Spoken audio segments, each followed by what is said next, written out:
بسم الله الرحمن الرحیم. غوری جان تاسو ته مخاطب ما په دې نننی ویډیو کې مونږه د حالیه چې کوم دهشتګردي د لهر راغې او دغه د دهشتګردي د لهر چې کوم دی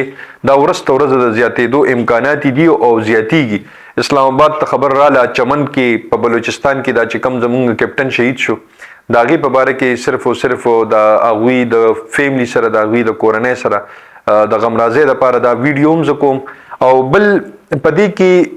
یو پوینټ هم دی چې په گوادر کې یو داسې یو ویډیو وایل شوی دی چې هغه کې یو فوجي ته دیکه ورکول کیږي. نو زما دا خواست دی د دې ویډیو د پلیټ فارم نه او د خپل چینل د پلیټ فارم نه چې همدغه فوج والا کسان چې کوم دي دا هم زمونږ ورونه دي او دا زمونږ په بونډرایم باندې او زمونږ د دې پاکستان د دې قلا د حفاظت لپاره مامور دي او دا چې کوم کس شهید شو دا د چا لپاره شهید شو؟ دا هم د پاکستان د خورې لپاره شهید شو، دا هم زما استاد لپاره شهید شو. دا مونږ چې په آرام او په سکون باندې نن خوبونه کوو دا د چا د وجې نه کوو؟ هم د دې سکیورټي ادارو د وجې نه کوو چې هغوی زمونږ حفاظت کوي. غیر چاپېره رانه هغوی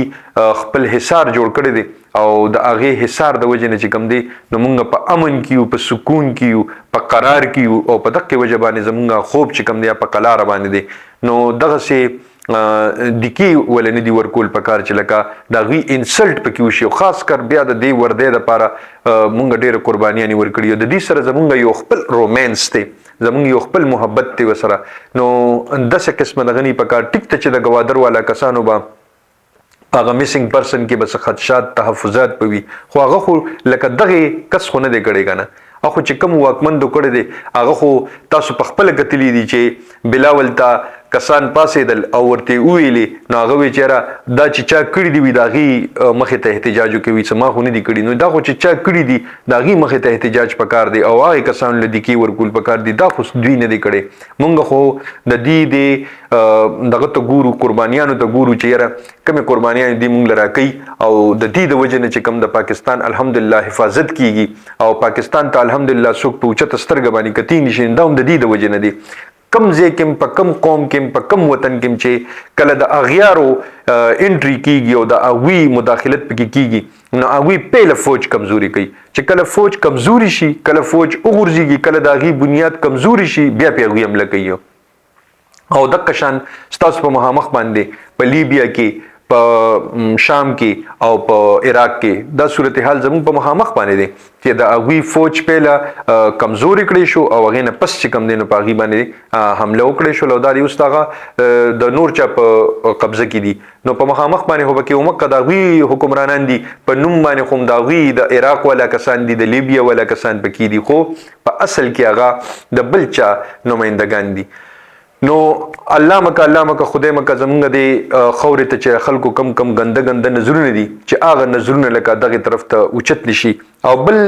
خبره دا ده چې لکه زمونږ سره خوا کې په بونډرۍ باندې چې کوم حالات روان دي خاص کر د افغانستان سره، نو افغانستان د حالات چې کوم دي دا د نهج ته څنګه ورسېدل، دا د ځای ته څنګه ورسېدل، دا ولې ورسېدل؟ آیا د پاکستان د حکمرانانو په دې چینج کېدو باندې یا د رژیم چینج د وجې نه چې کوم دی نو په هغې د وجې نه دا وشلو او که نه زمونږ سفارتي تعلقات خراب دي؟ نو که زمونږ سفارتي تعلقات خراب دي نو بلاول له پکار ده چې یو دوره دی خوا موږي که نه چې هنه رباني کړې اخوا لېږله نو په خپله دې لاړ شي که نه. چې کله دی وزیر خارجه جوړېدو نو دته خو به د دې خبرې اندازه وکړه چې زه به د طالبانو سره هم دا تعلقات ساتم، چونکې هغه د طالبانو خلاف داسې سخت بیانات ورکړي دي او د خپلې مور د مرګ او د هغې د شهادت الزام هغوی په طالبانو باندې لګولې. د دغې د وجې نه به اوس دې د ملک سره تعلقات نه جوړوي یا به هغه طرف ته نه ځي. امریکې ته هغه څو دورې وکړلې، مونږ په دې اعتراض نه کوو چې یاره دې دورې وکړلې ځکه چې عمدي حکومت مونږ ته ویلي و چې یاره همارے پاس زهر کانی کی بھی پیسې نه وي. نو مونږ خو هغې ته ګورو. دا مصدق ملک په خپل بیان کې دا خبره کړې وه چې مونږ سره دا پیسې د زهرو د خوړلو پیسې نشته، چې د زهرو خوړلو پیسې تاسو سره نشته. نو د دې اوسه پورې چې 36 دورې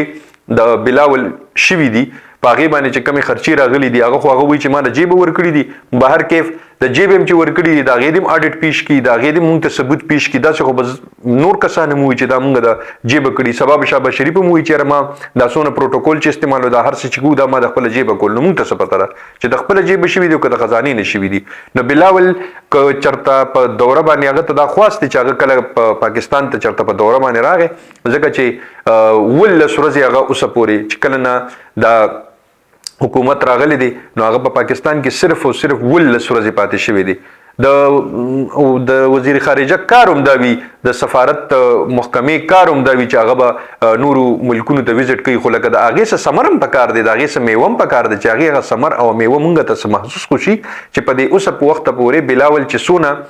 ځینو ته د هغه تک شوی دی، د هغه ځای نه مونږ ته څه فروټ میلو شو، د هغه ځای نه مونږ ته څه میوه میلو شوه، د هغه ځای نه مونږ ته څه فایده وشوله، چا مونږ ته بعض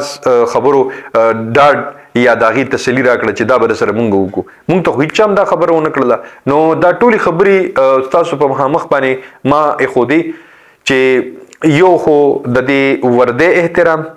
د خپل فوج سره محبت، د هغوی په شا باندې ولاړه، د هغوی سره پوره مرسته چې که زمونږ په منځ کې بعض څه اختلافات وي هغه زمونږ د خپل منځ خبره، هغه زمونږ د کور خبره ده، خو د کور نه بهر دا خبره رانه ونیځي. یو او دویم خبره چې د افغانستان سره زمونږ د حالات دې نهج ته چې ورسېدل نو آیا دې کې به نور هم خرابتیا راځي، الله مکه. نو دا زمونږ د سره ډېره اوږده باونډري ده، د چمن نه واخلې تر داخلي، د مومندو د باجوړ د سره پورې، د دیر او د بنشئی تر پورې چې کوم د دې سره زمونږ باونډریز دي، دا ټول باونډریز چې کوم دي دا به زمونږ بیا لیک شي، دا به بیا انسکیور شي او کوم باړ چې لګېدلی دی هغه باړ به هېڅ اهمیت پاتې نه شي، ځکه چې څه ویډیوز داسې راغلي چې هغه باړ هم هغوی اخوا کولو کوشش کوي، د کټکولو کوشش کوي او 4x4 ګاډي وي په هغې باندې هغه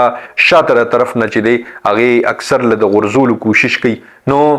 دا ټولې خبرې به دې نهج ته نه رسېدې، دې ځای ته به نه رسېدې که زمونږ سفارتي تعلقات ته هغوی سره ټیک وي او یا هغه زمونږ د سفارتخانې طرفه شوی وي. نو دې ننني ویډیو کې مې صرف دا څو ګزارشات ستاسو په مخامخ باندې کېښودل. خوشحاله او بریالي اوسئ. د لوی الله په امان.